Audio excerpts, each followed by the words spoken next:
Okay, so today's expose, we are doing Fabian Cortez. Magneto in this episode says Cortez. He tries to sound very Latin when he says it. Makes me I laugh. knew you'd notice that too. Like, why did he say it like that? Cortez, whatever. Anyway, he is a mutant super villain, and he was first appeared in X-Men #1 in October 1991. So it wasn't the first X-Men comic, but it must be another start of another X-Men thing that I've, Yes, so they rebranded in 1991. They were losing readership, so they basically did a fresh start type thing, and that's when Jim Lee came in and made all the outfits that we know from the series. They all got introduced in X-Men #1. Aha, gotcha. Okay. And he has the ability to enhance or diminish energy levels, so he can make a mutant more powerful or make them weaker, depending on what he wants to do. Ooh, scary. Yeah. Oh, he's like evil-ish. What else? I think that's all I got. Oh, he's affiliated with Acolytes, Genosian, Upstarts, and Sword. Yep, There. I've got a lot of info for you, because this, Kevin, I'll tell this now, these episodes, this one and next week's, very closely resemble X-Men #1 and kind of the story that jumps off from there. So we'll talk about Fabian Cortez and that story in a little bit. Okay. I go where I wanna go. Jean. Scott! Jean? Scott! I summon the Arctic winds! No more mutants! I summon the Arctic winds! No more mutants! I summon the Arctic winds! No more mutants! There's always more gators in the bayou. Don't get a Welcome to this week's Solving for X. My name is Shawn. I'm the ultimate excavationist. And I'm something of an X-fan myself. Kevin. So let's get down to business, girls. So first off, last week we asked, who would you trust to recover the irradiated sub? Omega Red, Colossus, Juggernaut, or Namor? I And I think Colossus. we both said Colossus. Yeah. He's like the obvious choice. And our listeners agreed because Colossus got the most votes. Yay! Yay! All right, so let's get into Sanctuary. So this one actually aired in season 3 because of animation issues and everything. This one was ready early, so they put it on earlier. But it was actually not supposed to air until season 4. Do you have any thoughts on why that would be important about where this one airs? What happened in which part is the end of season 3 or middle of season 3? Towards the end of season 3, I believe. Oh, what was happening then? I don't know. Well, I'll tell you. We'll get to it next week, but the ending of Sanctuary Part 2 heavily hints at the ending of Season 4. So it's starting to build a thread through Season 4. So if you see the ending earlier, you're like, I wonder what that has to do with anything. Oh, weird. I'll talk about it, girl. I'm so excited. Season 4 is so good. That's fun.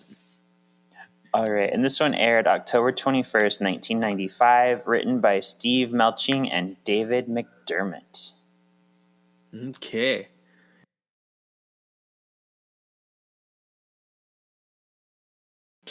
Space, the final frontier.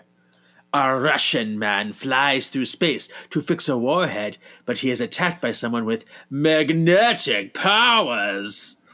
We see a really cool asteroid flying through space behind him. End scene.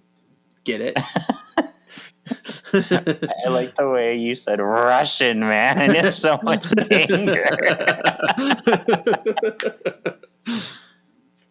So I went ahead and counted this as the first of probably a few 90s moments, just because the asteroid is so like 90s 3D animated. Like there's no point to making it animated, but they just did it to show off, but it looks really bad. So I counted it.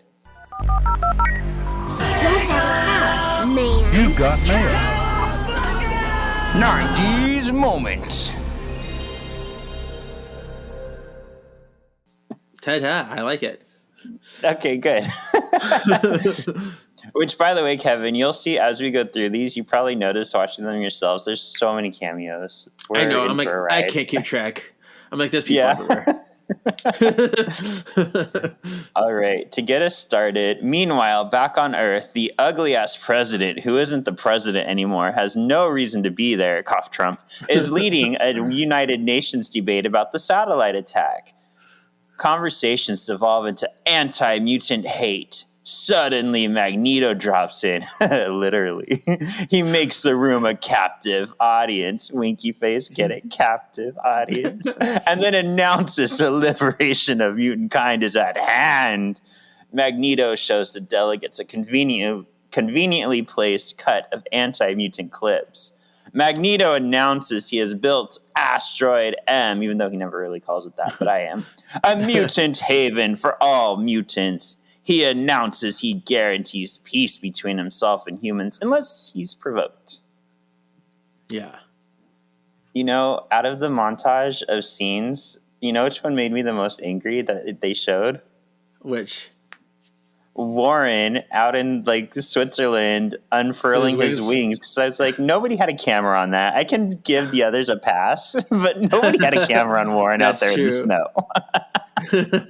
Some satellite camera. Yeah. And we get our first cameo here because we get to see Apocalypse. We get to see Sinister and the Nasty Boys. The Nasty Boys. Oh. Come out, wherever you are. Don't worry about us, Dingo. We'll make sure we can. Cameo. And we get to see Missionary and Shawnee, his mom. Yeah. Lots of peoples. Yeah. Will you know what I join think? me? Here's, I think that because this is such an iconic comic it's based on, Larry Houston was probably just like coming all over the place. Like, I want to make this the biggest event ever for our watchers, just throwing people in left and right. Yeah. The event of the lifetime. Yeah. Professor X and his X-Men watch Nito. Oh, a cute little nickname, Nito. Oh. Nito's announcement from the manor. Professor X feels that this is the culmination of his own ineptitude at not helping Magneto more. Oh, it's all my fault. Chris and I used to watch the show Face Off, and one of the judges told one of the contestants, this makeup is a culmination of your ineptitude. And we were like, who says that? What are these words? So there's a new phrase for you. Beautiful. It's great. Good. All right. Mutants flock in from all over to try to get access to Asteroid M. So they're basically at an airport trying to get to Africa because that's where Meg's going to pick them up. While outside, a group of men all dressed the same picket for the mutants to leave. Good riddance. So we get our second cameo, Kevin. Come out, wherever you are. Don't worry about us, Dingo. We'll make sure we can. Cameo. Yeah, tell us about it. So I didn't bother naming all the Morlocks because we already talked about them, but some new characters we get. We get Copycat, who's the white lady with like half brown, half white hair. Okay, yeah. She's interesting because she was first introduced kind of in X-Force, where she was impersonating Domino. And then when she was outed as Copycat, her and Deadpool were together for a little while. Mm. It's actually who the character in the Deadpool movies, what's her name? The girlfriend from Firefly? Oh. Yeah. It's who she's based off of, even though she hasn't exhibited any like powers or anything yet. Gotcha. Mm-hmm. Okay. And then, interestingly enough, we see Random, who it's kind of random. He's there. He's like, he's a really big, like gray looking guy who can turn his hands into like different things like guns. Him and Arclight. Arclight is a female who's wearing all silver. And the reason why it's interesting they're there is they're actually part of Mr. Sinister's other group. Don't tell the Nasty Boys, but he also has the Marauders that he was the leader of. It's like my teams that are separate, but they're mine no matter what. Yeah. Whoever I need to call on. And that's why we talked about it before, because they show Vertigo as part of the Nasty Boys. Yeah. But she was part of the Marauders. That's why the Nasty Boys didn't have any females. Gotcha. It's like the Lost Boys, but now they're updating their terms. I know. I love that. There's girls in the Lost Boys now. Yeah. All right. Back at the manor, Gambit is doing his best to be useful by looking stuff up on the computer. He is searching the builders of Asteroid M. Nearby, Beast is working on the Blackbird. Gambit asks him what does he think they're doing on Asteroid M. Beast doesn't answer, but instead explains that Asteroid M was built from Savage Land tech. Yeah, just like we have Shi'ar tech. Aren't we cool? Oh, it's so so fascinating. Enter Rogue. She tries to ask Gambit to stay. Gambit and Beast both share that they can see the allure of going to Asteroid M. My allure. I'm going to Asteroid M since they are spinning their wheels in mud on Earth, trying to make change. Gambit tells Rogue he won't go anywhere without her, though. Aww. So here's our third cameo, and we're on like scene 5. Come out, wherever you are. Don't worry about us, Dingo. We'll make sure we can. Cameo. So when Gambit's on the computer looking at the people who created Asteroid M, we get first the man with like the red arrow on his face, which is Francisco Milan, who actually, I believe, did help create Asteroid M in the comics. He's got the power to kind of like interface with computers, like send images to and from them. And the green-haired dude, did you notice him? Long, green, flowing hair. Oh, yes. Okay. That was Doc Samson, who's from the Hulk. And he has been gamma irradiated. So now his hair is green from the gamma. And he has like increased intellect and increased strength. And I think, in my opinion, his name is Doc Samson because I think his character is built off of like Samson and Delilah with like the flowing hair that gives him strength. Yeah. I keep doing this and nobody can see but Kevin. My flipping the hairs. Oh, yeah. Yales. I did see those green-haired lab technicians too, and I thought they were like little Oompa Loompas, but I think that was a mistake. I think one of them was supposed to be Doc Samson and one was supposed to be Francisco because the next scene showed both of them, but Francisco has black hair. Yeah, I was like, they both have green hair. Yeah, but we'll go with Oompa Loompas. Sure. Back at the manor, Professor X speaks to President Kelly via video chat. He tells Kelly that any hostile action against Nito will be met with more violence. Kelly tells Charles that they're Americans, and Americans expect violence to solve any issue. Charles convinces Kelly to let him speak to Nito first. Kelly agrees. Beast and Charles plan to sneak out to meet Nito in Africa without the X-Men. How clandestine. All right. The sneaking is going well until they find Gambit and Rogue waiting at the Blackbird. Oh, man. Gambit wants to go along to see the asteroid. Gambit says he needs to see someone on the asteroid. I need to see someone. Winky face. Winky face. Rogue lets him go, but makes him promise to come back. The Blackbird takes off, leaving Rogue looking longingly after it.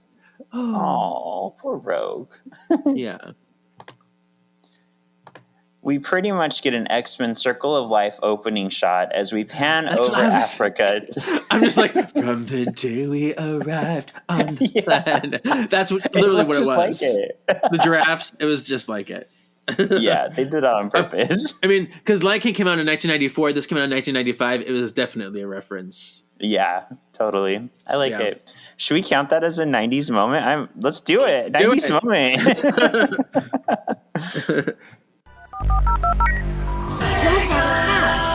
You got mail. 90s moments. Okay, so then we pan over Africa to find mutants waiting for Nito and his salvation. The Blackbird lands nearby, and Professor X, Beast, and Gambit walk towards the waiting crowd. They watch as Magneto comes forward with 4 huge goblets in tow. I didn't know what to call them. They're goblets. They look like goblets or drums. Yeah. Nito greets Charles. They have a discussion of ethics. Nito invites the 3 X-Men to join him on their trip to Genosha. They agree. He's like, all mutants are welcome, even X-Men scum like you. Yeah, you're disgusting. So we have more cameos, Kevin. Come out, wherever you are. Don't worry about us, Dingo. We'll make sure we can. Cameo. We do get to see Arclight again, but we see Arclight next to Blockbuster, who's like this really big, hulking, like Colossus type character from I thought you were saying Marauders. there's a Blockbuster in the distance, like a store. Blockbuster store. That's funny. Like, okay, never mind. No, there's a mutant named Blockbuster. So it's interesting to me that we're really going heavy on the Marauders in this episode. We see a few of them. Mm-hmm. And the Marauders had been around since like the late 80s and the Mutant Massacre, so they weren't like new or anything. We also get the really quick Black Panther, Kevin. I saw him. I saw him, yes. Were you excited? I was like, oh! Yeah, and it has like no purpose whatsoever, but still you get so excited because you're like, I see you! I found Waldo! Exactly. As Nito flies away using his power on the goblets, drums, thingies, Xavier notices Nito's power seems to be weakening. He's like, oh, would you look at that? Magneto makes sex noises. Sexy noises. Magasms. Oh.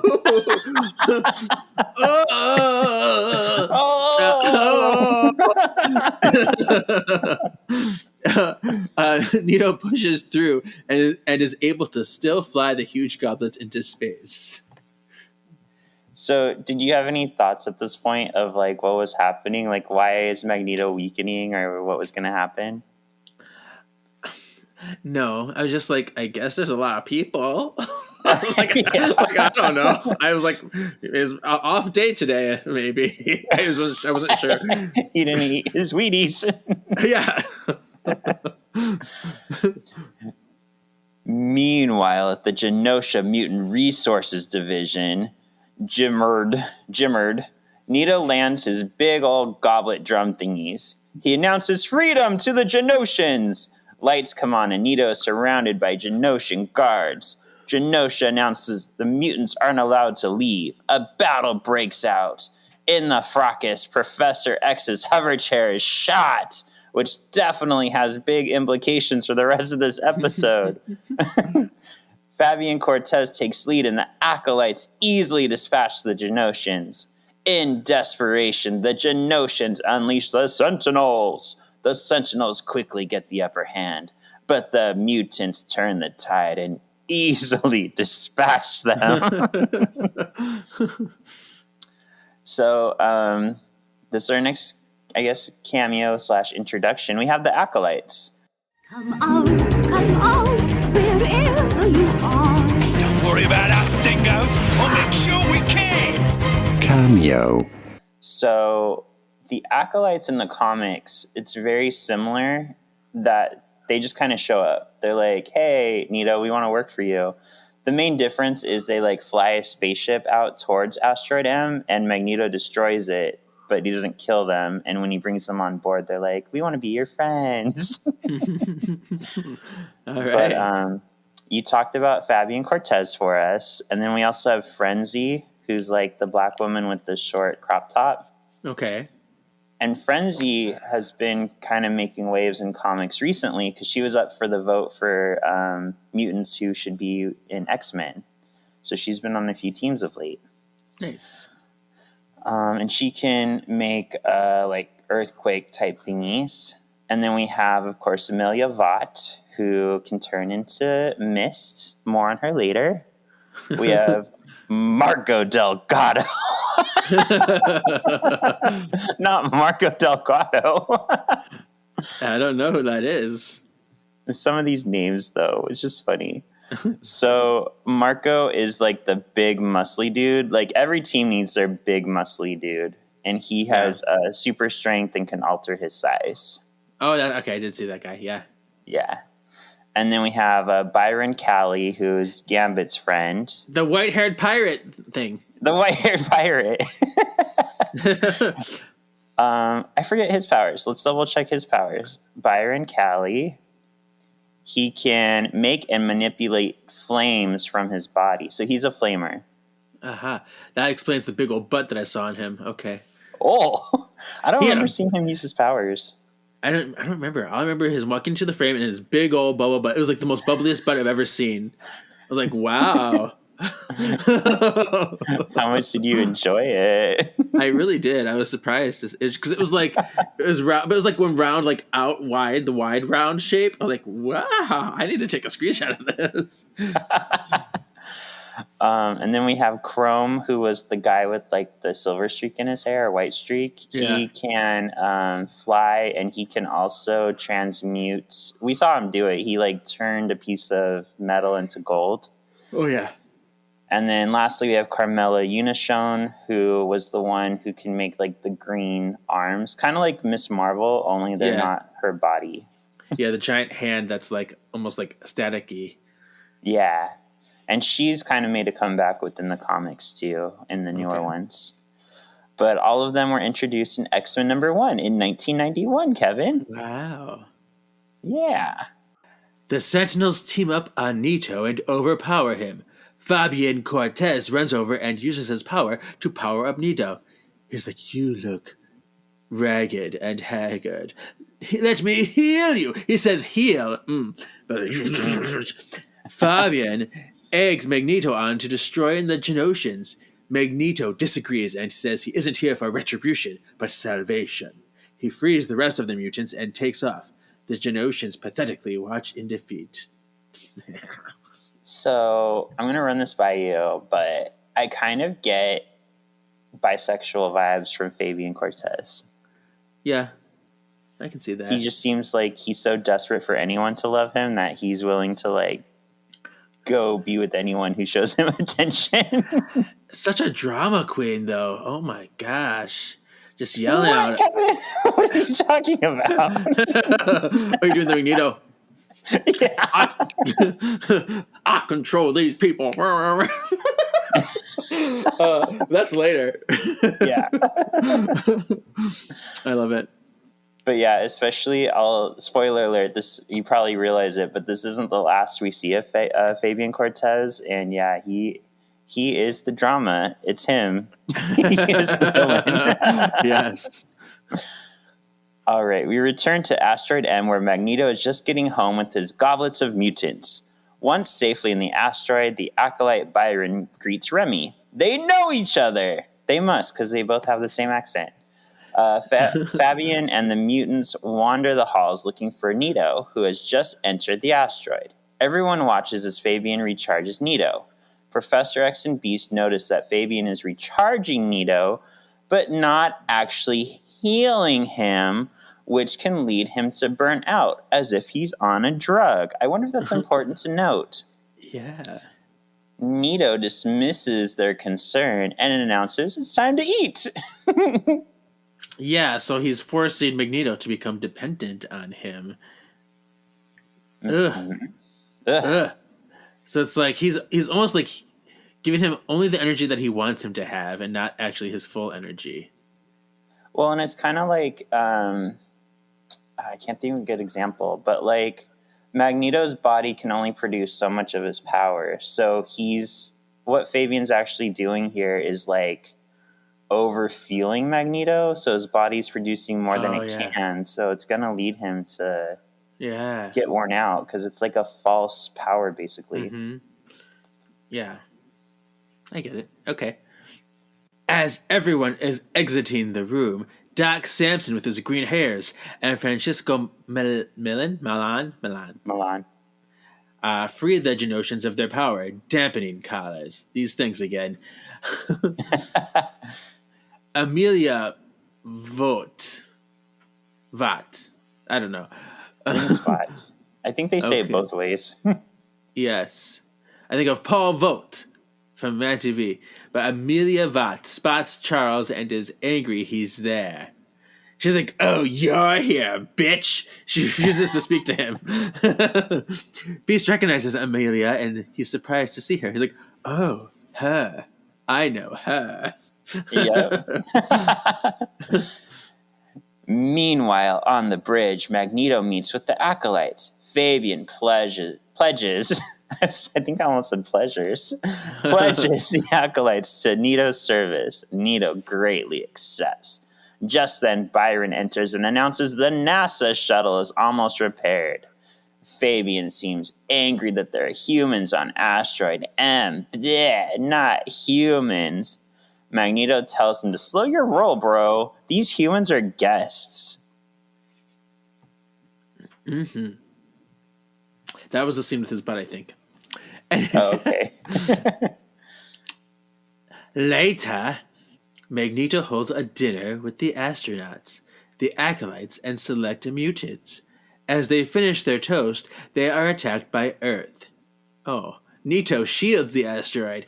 Cortez demands they fight back, but Nito refuses. Xavier tries to empathize with the humans. Byron finds that the asteroid shot a missile at Earth, provoking the attack. Fabian gets mad and seems to be the culprit. Oh. Nito demands they cloak and then move the asteroid and send regress to Earth for the attack, and promises no further aggression.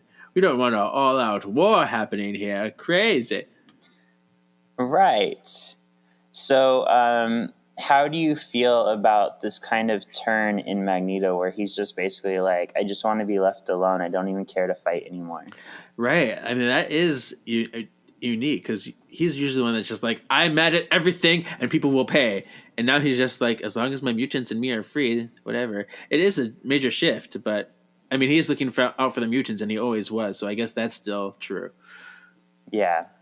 Yeah, I didn't feel like it was out of character for him. It just seems like this is his next step in like, how can I get rid of you? If I can't destroy the humans, I might as well just separate myself from them. Yeah.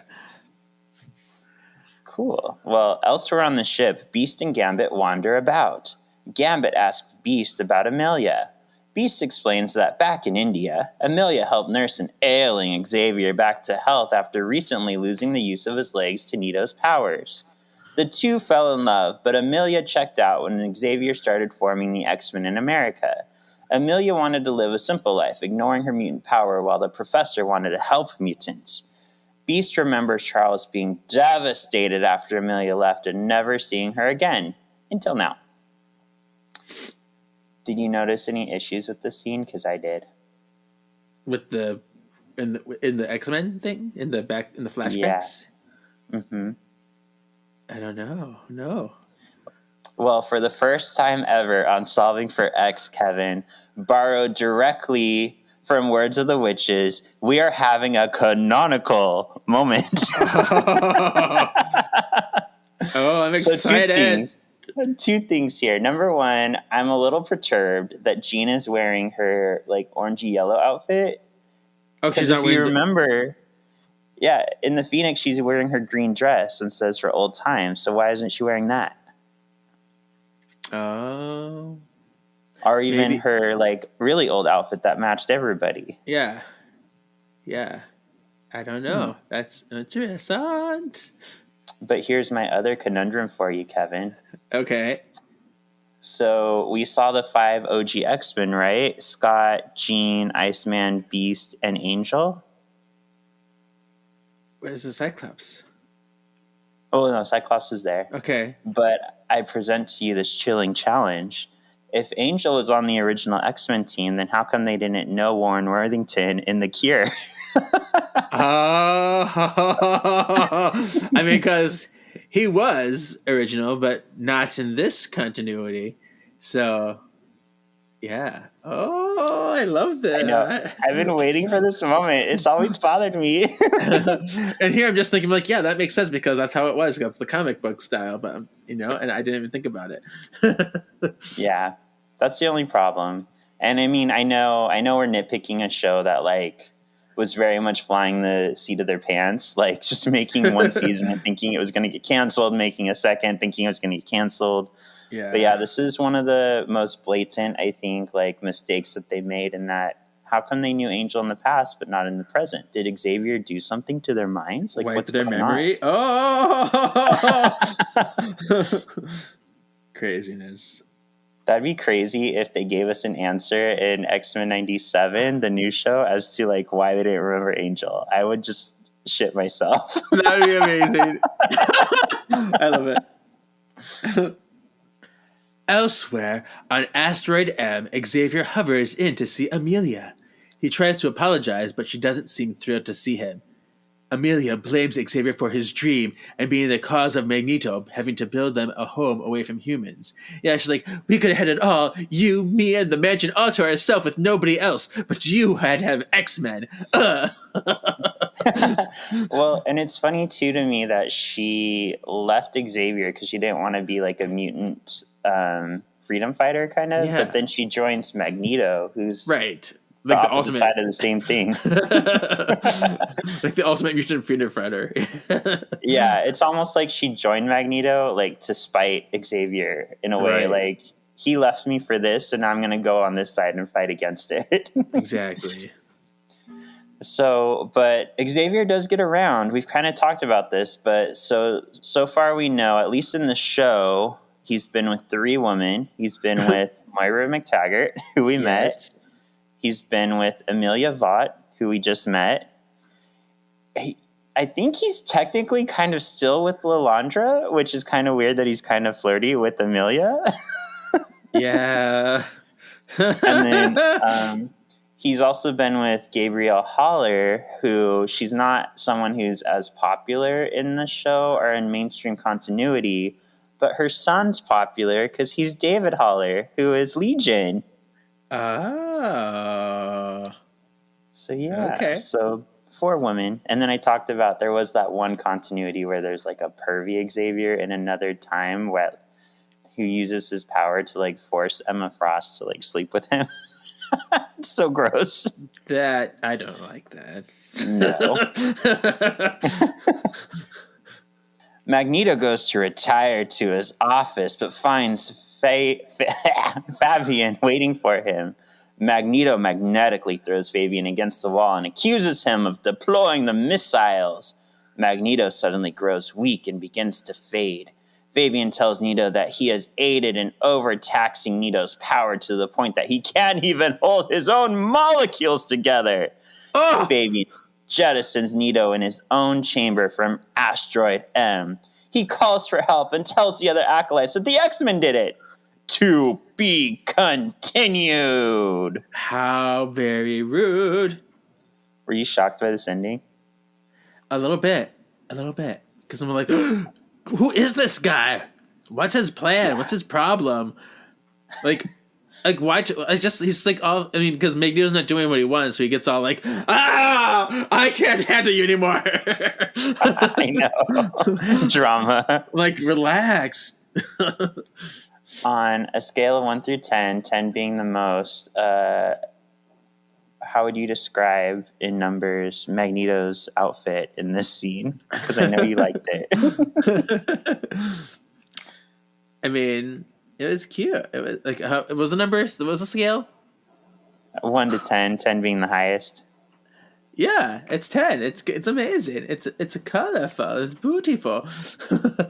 Yeah, I was surprised they showed it. He's just shirtless in his tight little like white jammies, and I'm like, get it, X-Men. He's just like abs, chest hair. Yeah, Daddy Nito. I was like, yeah. So, Kevin, you and our listeners can turn over to our Instagram to see this week's You Look Familiar, because that outfit is taken directly from the comics. Let me see. It got blurry for a minute. I need to get clearer again. Oh, there it is. It's so hot. Oh my God, I love it. The little pop of red. Yes. Yeah. Get it. He knows how to dress. If I cosplayed Magneto, that would be the cosplay I'd choose. Oh, I love it. You'd probably have a lot of guys being like, yes, Mama Kevin.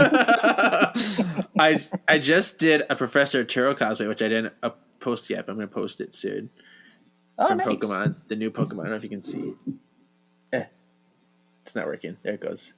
Okay, there. Oh, wow. It's very Pokeball. I know. I have to be careful that I don't get flagged, but it's fine. It's just the person that made it very like shapely, I suppose. So okay, I like it. All right. So a little background on this episode, just because I love the story, like it blew my mind when I read it. So in the comics, Magneto had, this is so random, I know. He had de-aged the X-Men to babies, and in part of being defeated, they got turned back to normal, and he got de-aged to a baby. So, so like late 80s comic book writing. Sure. But it's random, but not random the character, but it's random, but it leads to a really cool story idea because they take this Magneto baby and they give him to Moira and they say, Moira, we want you to like help us with this Magneto baby. So she's like, okay, cool. So she's experimenting for a while and she re-ages him, but she like purposely re-ages him 20 years younger than he was to kind of like expand his lifespan. And in my opinion, probably because his roots go all the way back to World War II. So they probably did that to try to be like, well, it makes sense that he was in World War II and he's still like an old man. So he's not that old. But all that to say, then we got an Age of Comics where Magneto becomes good. He like repents for his ways. He even leads the X-Men while Xavier is away when he wears that purple outfit with the big white M on it that he's going to be wearing in the new show. But it turns out, and this is the part I love, Magneto uncovers that when Moira de-aged or when she re-aged him, she changed kind of like the chemistry of his brain to try to make him be good. Wow. So when he found out that she did that, he like went crazy. He was like, how dare a human do this to me, try to neuter me basically. And that's kind of the whole where X-Men #1 in 1991 where it kicks off, because people were kind of tired of Magneto being so good. So that was their way of being like, no, he's someone to be reckoned with now. You need to watch out for this guy. Wow. Yeah. And then later it turns out Moira's a mutant too. So he was so mad over a mutant doing that to him, not a human. Jeez, calm down. See? He's like, oh, that's okay. You know, right? Yeah, like, it's fine. It's fine. So cool. So I think there's a lot more I want to tell you, but I think I'll save it for after we go through episode 2. Okay. So what did you think of this episode? It was extreme. It was intense. Craziness. I liked it a lot. Yeah, this is one I would say I don't always think about, like that I want to go back and watch. But as we were coming up to it, I was like, oh yeah, Sanctuary. That one's like pretty sick. There's a lot that happens. So I would extreme it too. It's just, it probably would be in like my high mid tier favorites, but not in my top tier favorites. Yeah, right. Because it can be a little overwhelming and hard to follow if I'm not like really paying attention. So I'm just like, it's just kind of like, where you put it. Okay, good. Who would you say is the MXP? It's got to be Magneto for this one. He was the man with the plan, with the dream, with the goals. he's freeing all these mutants from their oppressors, and not just taking them, but giving them the choice, which is great too. So he's actually being a really nice guy. So yeah, I'm all about him this episode. Yeah, I would agree. This is a really cool Magneto we're seeing, and it makes me wonder, like, had he not been sabotaged, like, I think he would have been a better man. Like, this was his chance to kind of show that he can be different, but he was betrayed by his own kind, basically. Yeah. Yeah. What would you say is the X factor? Oh gosh, what's the X factor? I mean, I guess the fact that there's always this battle between the forces, like there's the evil Genosian officer still trying to keep the mutants, and then there's them trying to escape. And Asteroid M is revealed, so that's a big one, I suppose. A big comic book. So let's do Asteroid M. Just call it a day.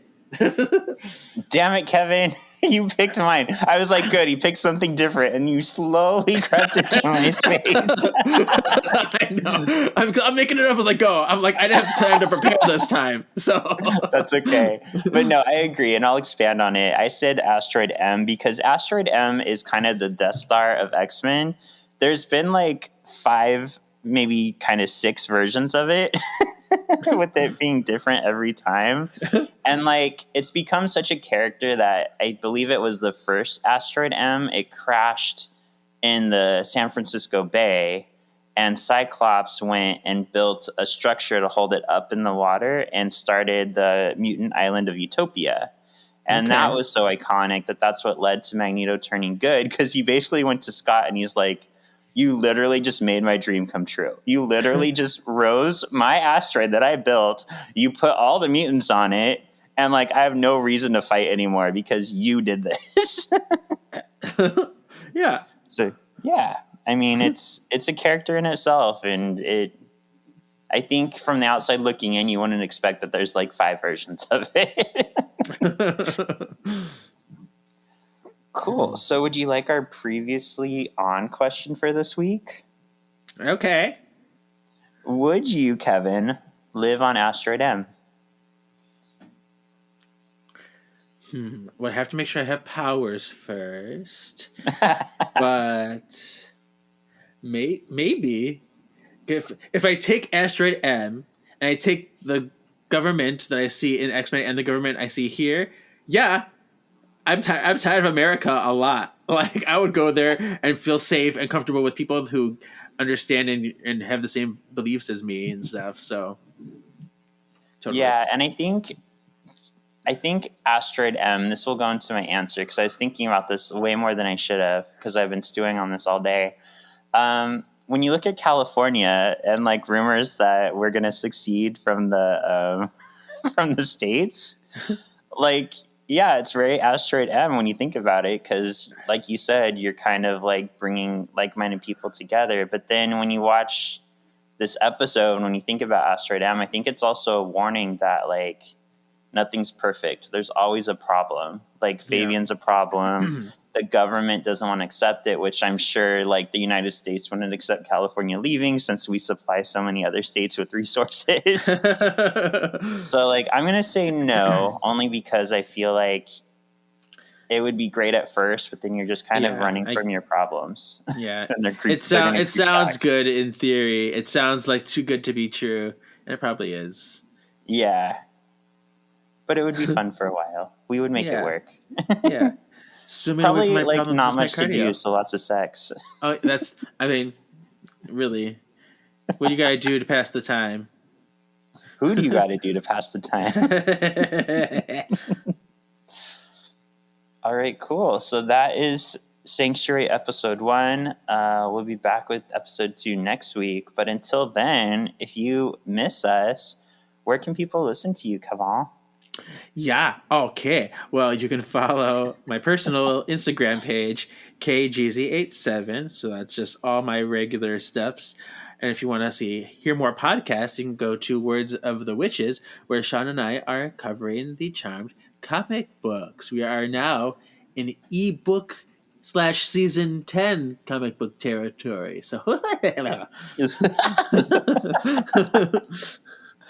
Cool. And then you can find me on our last season of Once Upon a Cult, which we're currently putting out, are on Marvelous Galaxy of Disney, where we have your Star Wars, Marvel, Disney news, which, especially right now with The Mandalorian out, oh my dog, it's a great time to listen.